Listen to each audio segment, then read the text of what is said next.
የአያት ማህበረ ምእመናን ቆራቢ አባላት የሆናችሁ በጌታ በኢየሱስ ክርስቶስ ስም ሰላም እላችኋለሁ። ዛሬ ወደ እናንተ የመጣሁት የምስጋና መልእክት ለማቅረብና ግብዣ ለማቅረብ ነው። ቄስ ጸጋዬ አበበ ከአያት መካነ ኢየሱስ የቤት ህብረት አስተባባሪ። እኔ ያሬድ አጓደ እባላለሁኝ የቤት ህብረት አስተባባሪ።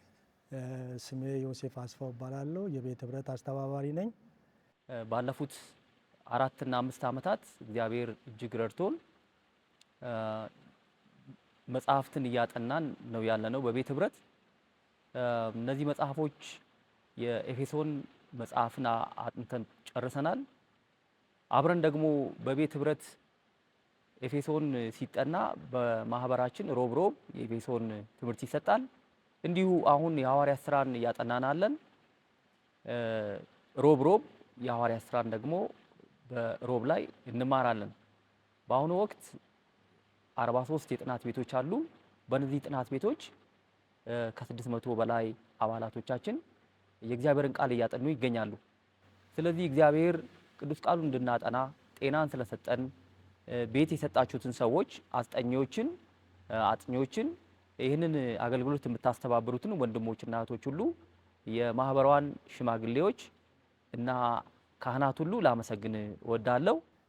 በቤተ ክርስቲያናችን ወደ ቃሉ እንመለስ በሚል የቤት ህብረት ፕሮግራም ያዘጋጃችሁ ትልቅ አገልግሎት አለ።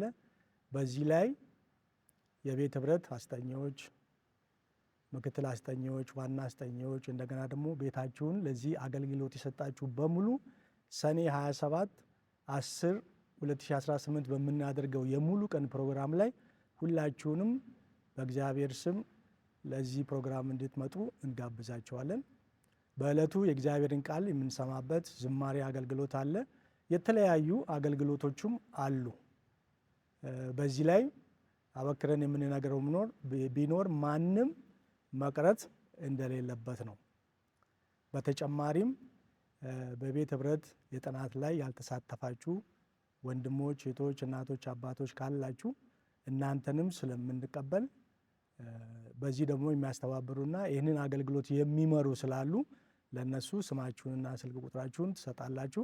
በዛ ደግሞ እኛ እናገኛቸዋለን። ቤተክርስቲያንን ፕሮግራም የቤት ህብረትን ለማጠናከር እርስ በርሳችን እንድንተያይ እንድንበረታታ ይህን በዓመት አንድ የሚዘጋጅ ፕሮግራም ቤተክርስቲያን ስላዘጋጀች ሁላችሁም በቤት ህብረት እየተሳተፋችሁ ያላችሁ በሙሉ ይህን ቀን ከኛ ጋር ቤተክርስቲያን ባዘጋጀችው ልዩ ፕሮግራም ላይ እንድትሳተፉ እንድትገለገሉ አደራ እንላለን። ይሄ ማለት ሁላችሁም አጥኚዎችም አስጠኞችም የመጽሐፍ ቅዱስ ጥናት በማዘጋጀትም ላይ የተሳተፋችሁ አገልጋዮች በሙሉ እንድትገኙልን አደራ እንላለን። የማህበራችን ቆራቢ አባላት ሆናችሁ በቤት ህብረት ያልተያዛችሁ ስማችሁንና ስልካችሁን ለካህናት ቢሮ ወይም ደግሞ ለእንግዶች አቀባበል ብትሰጡ ወዲያው የምንመድባችሁ ይሆናል።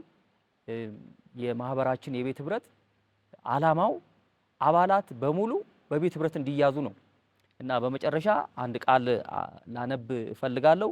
ከሉቃስ ወንጌል ምዕራፍ 10 ከቁጥር 38 እስከ 42 ያለውን አነባለሁ። እንደዚህ ይላል። ሲሄዱም እርሱ ወደ አንዲት መንደር ገባ። ማርታ የተባለች አንዲት ሴትም በቤት ተቀበለችው። ለእርሷም ማርያም የምትባል እህት ነበረቻት። እርሷም ደግሞ ቃሉን ልትሰማ በኢየሱስ እግር አጠገብ ተቀምጣ ነበረች። ማርታ ግን አገልግሎት ስለበዛባት ባከነች። ቀርባም ጌታ ሆይ እኔ እንድሰራ እህቴ ብቻዬን ስትተወኝ አይገድህምን? እንኪያስ እንድታግዘኝ ንገራት አለችው። ኢየሱስም መልሶ ማርታ ማርታ በብዙ ነገር ትጨነቂያለሽ፣ ትታወኪማለሽ። የሚያስፈልገው ግን ጥቂት ወይም አንድ ነገር ነው። ማርያምም መልካምን ዕድል መርጣለች፣ ከእርሷም አይወሰድባትም አላት። ስለዚህ ቅዱሳን ይህ ዘመን የሚያባክን የሚያስጨንቅ ነው። ስለዚህ የአያት መካነ ኢየሱስ የቤት ህብረት ኑ ወደ ቃሉ እንመለስ፣ ኑ ቁጭ ብለን ቃሉን እናጥና ትላለች። ጊዜያችንን ደግሞ እግዚአብሔር እንዲባርክልን በዕለቱ ደግሞ እንድንገኝ እግዚአብሔር መልካም ፈቃድ እንዲሆን ሁላችሁም በጸሎት እየጸለያችሁ በጊዜው እንድትመጡ አበክረን እናሳስባለን። ቅዳሜ ሰኔ 27 አንዳችሁም እንዳትቀሩ ሁሉም የጥናት ቤቶች በዚህ ተገኝተን ጌታ እንድናከብር ይሁን። የዘላለም አምላክ እግዚአብሔር ይባርካችሁ።